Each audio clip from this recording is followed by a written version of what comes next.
Вистината за македонскиот идеолог и револуционер Гоце Делчев останува трн во око за бугарските челници. За шефицата на дипломатијата Захариева не било спорно дека за бугаринот Делчев не треба да се разговара кому припаѓа. Тоа било јасно. Најважно во преговорите било да се знае дека помагал за автономијата на Македонија. Гоце Делчев е заеднички. Имаме заедничка историја, така вели и договорот за пријателство, добрососедство и соработка помеѓу двете држави.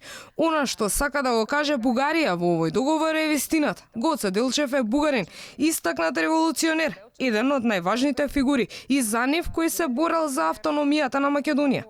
Не гледам што толку се караме за него. Би требало оваа личност да не обединува, а не да не разделува.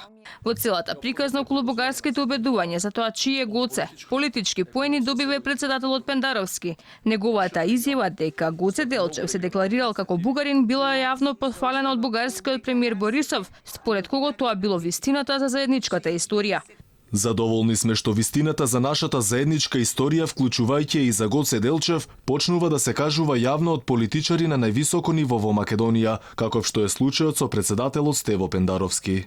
И додека бугарските официјални лица не отстапуваат од историските факти, бугарскиот европратеник Ангел Џамбаски повторно ја оживува идејата од Црно море до Охрид да не постојат граници, но упатува и закана до председателот на Македонската комисија дека тој нема право да кажува чиј револуционер бил Гоце Делчев, оти македонската нација ја немало пред 1944-та.